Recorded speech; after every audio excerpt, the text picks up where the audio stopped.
Bismillahirrahmanirrahim. Assalamualaikum warahmatullahi wabarakatuh. Alhamdulillahi rabbil alamin. Wassalatu wassalamu ala rasulillah wa ala alihi wa ashabihi wa man tabi'ahum bi ihsan ila yaumiddin. Amma ba'd. Anak-anakku sekalian, sekarang kita belajar sirah ya. Jadi materi kita pada hari ini yaitu Fathu Makkah. Jadi Fathu Makkah. Jadi silakan buka buku cetaknya halaman 88.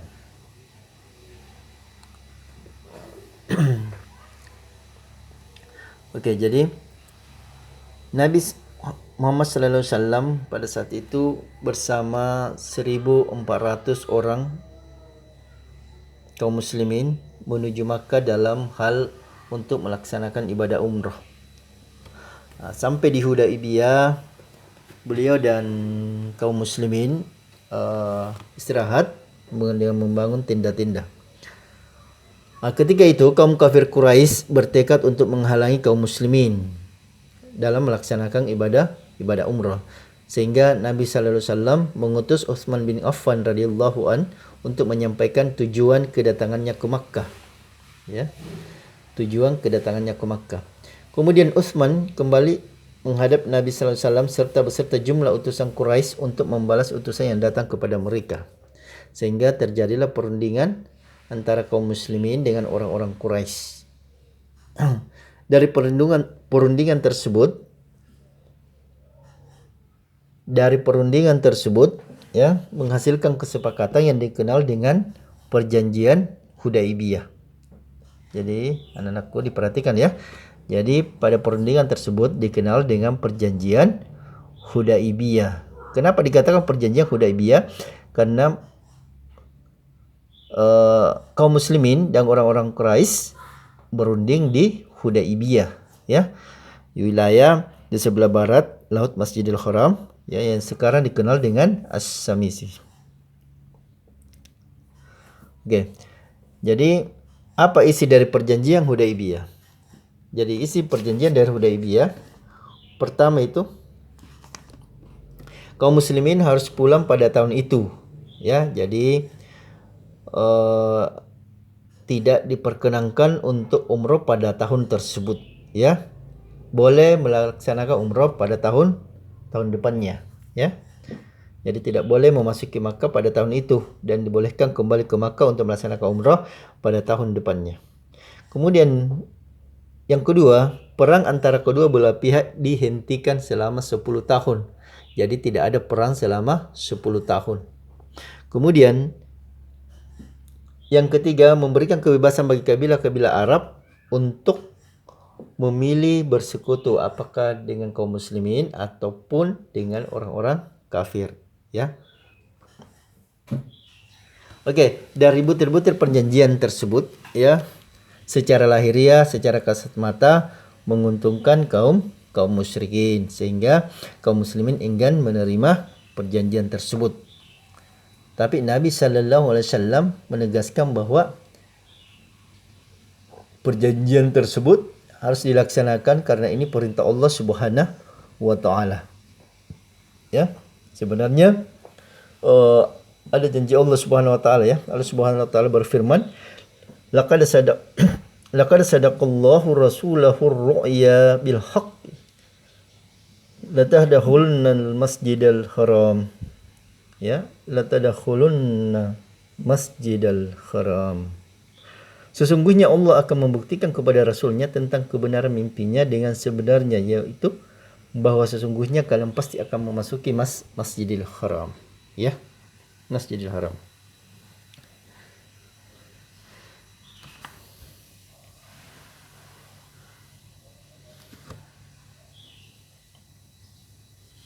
Oke.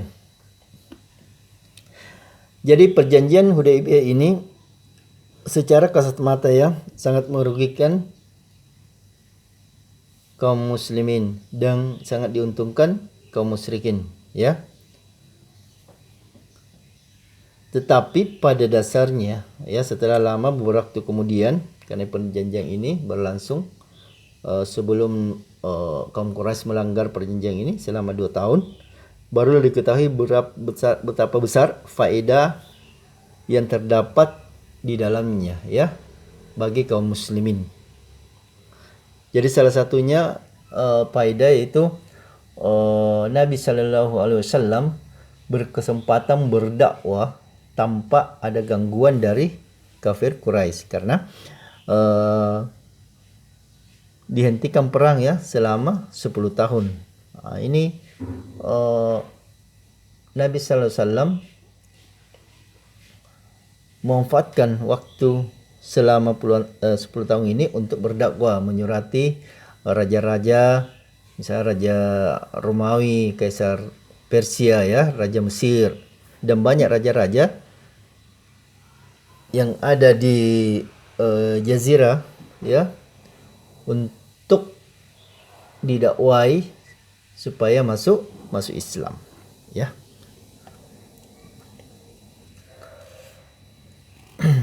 Oke. Kemudian setelah 2 tahun ya, setelah 2 tahun perjanjian tersebut, kaum Quraisy melanggar perjanjian Hudaibiyah ya. Kaum Quraisy melanggar perjanjian Hudaibiyah. Ingat ya anak-anakku sekalian, kalau kita melakukan perjanjian, kita harus penuhi perjanjian tersebut ya. Harus memenuhi perjanjian tersebut. Karena Allah Subhanahu wa taala berfirman. Oke, jadi kita diharuskan untuk memenuhi janji ya. Kita diperintahkan untuk memenuhi janji seperti dalam firman Allah Subhanahu wa taala dalam surah Al-Maidah ayat 1. Ya ayyuhalladzina amanu aufu bil uqud. Ya. Wahai orang-orang yang beriman, penuhilah janji-janji. Karena setiap yang kita ucapkan pasti ada pertanggungjawabannya. Kalau kita berjanji harus dipenuhi janji tersebut. Tidak boleh dilanggar, ya. Karena seperti kaum Quraisy ini, karena melanggar perjanjian Hudaibiyah, akhirnya Nabi Sallallahu Alaihi Wasallam bertekad untuk memasuki kota Makkah, ya. Nabi Sallallahu Alaihi Wasallam bertekad untuk memasuki kota Makkah, ya. Walaupun sudah datang Abu Sufyan untuk supaya perjanjian itu diperpanjang, tapi Nabi Sallallahu Alaihi Wasallam tidak menyetujui karena perjanjian Hudaibiyah sudah dilanggar oleh kaum Quraisy, ya. Kemudian kaum muslimin mempersiapkan pasukan besar sejumlah 10.000 orang pasukan mujahid untuk memasuki kota Makkah, ya. Jadi kaum muslimin berbondong-bondong memasuki kota Makkah. Sampai di situ, sebelum masuk kota Makkah ya, karena pada malam hari Nabi Sallallahu Alaihi Wasallam sudah mengatur supaya kelihatan bahwasanya pasukan itu sangat besar, sangat banyak, ya, sehingga Abu Sufyan pada saat mengetahui itu betul-betul sangat kaget dan sangat takut, ya. Oke, karena saking takutnya Abu Sufyan, akhirnya dia masuk Islam. Maka pada saat itu Nabi Sallallahu Alaihi Wasallam bersabda, siapa yang masuk ke rumah Abu Sufyan aman, siapa yang masuk ke Masjidil Haram aman, siapa yang menutup pintu-pintu rumahnya aman. Maka dengan segala kemegahan, dengan segala kebesaran, Nabi Sallallahu Alaihi Wasallam masuk ke kota Makkah, ya. Inilah janji Allah Subhanahu Wa Taala bahwasanya akan diberikan kemenangan yang sangat besar, ya. Kemenangan yang sangat besar memasuki kota Makkah. Inilah yang disebut dengan Fathu Makkah, ya. Jadi Fathu Makkah itu adalah kemenangan terbesar bagi kaum muslimin. Jadi Allah memberikan kabar gembira kepada kaum muslimin dengan kemenangan tersebut. Dan dinamakan dengan Fathu ya. Karena kaum muslimin masuk ke kota Makkah tanpa ada perang ya. Menguasai kota Makkah tanpa ada peperangan ya.